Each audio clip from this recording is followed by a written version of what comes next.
Graphing the solution set to a system of inequalities is a little different. Um, you have to be able to graph lines, first of all. These are on a regular two-dimensional graph because we have y's and x's, unlike the ones we did earlier where they were just on a number line. So the first thing we need to do is we need to graph each of the lines. So let's take a look at the first one. Y is less than negative 2/3 x plus 1. That's in y equals mx plus b form. So to graph it, first look at the y-intercept, plus 1, and plot that point. And then the slope of negative 2/3, we can look at it as negative 2 over 3 or 2 over negative 3, and so that just depends on how you want to graph it. That means down 2 and to the right, 1, 2, 3. So down 2.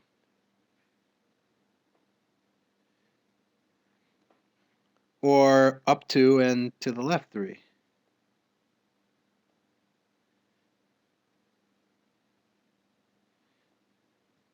The one thing to remember is that any line with a negative slope is always going to be going downward from left to right. So when you're done graphing, you can always check that and make sure that that's what your line is doing. That's the first and easiest check to see if you've graphed a line correctly. The next thing is to actually draw the line, but here with inequalities, we have to denote whether the line is part of the answer or not. And we do that kind of the same way as we did with regular inequalities. Here it's just plain less than, so we want to show that the line, it can't be equal to the line, or the line is not a part of the answer. So to do that, we graph the line using a dotted line.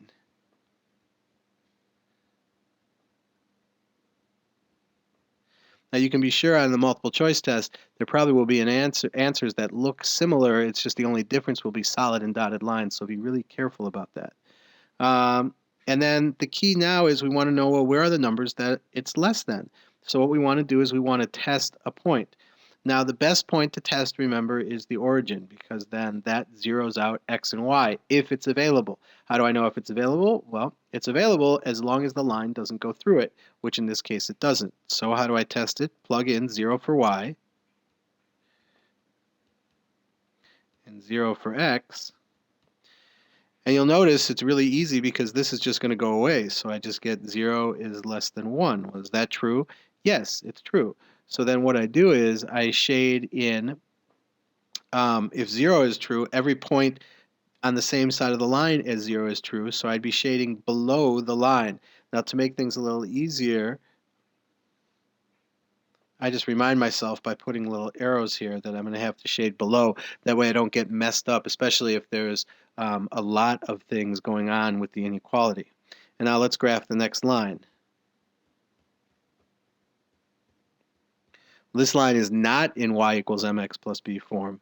So then the first thing I want to do is put it in there. So let's get, whoops. I don't know how I could run out of digital ink, but let's get the 5x to the other side. Don't forget that that negative stays with the y, so negative y is greater than or equal to 4 minus 5x. And now when I divide by the negative 1, remember with inequalities, division by a negative number means flip that sign. So this equation is going to become y is less than or equal to negative 4 plus 5x. Okay, so make sure you watch out for that if you have to divide by negative 1. Let's graph this line. The slope is negative 4. So 1, 2, 3, 4. Or sorry, not the slope. The y-intercept is negative 4. The slope is 5, which would be up 5 over 1. So 1, 2, 3, 4, 5. Or down 5 to the left 1. And because it's allowed to be equal to, instead of a dotted line, here I'm going to use a solid line. Probably could have graphed my lines better, but so be it. And Now we have to do the same test. Again, the origin is available because the line doesn't go through it.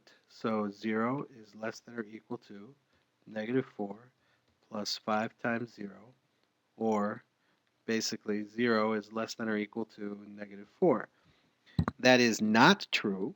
0 is bigger than -4. So that means since the origin doesn't work, every point on the same side as the origin doesn't work.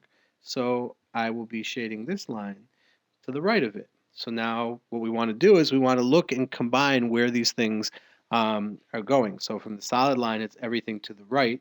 The dotted line is everything below. So then my final area to shade would be this little piece right there. And then that would be the final answer. If you're shading everything in on both sides, make sure that you really make this dark so it stands out, or at least understand that um, on the answers on the multiple choice answers, it will probably be just that spot shaded in. So be careful. The rest of the stuff doesn't matter. It's just a way to get to that answer.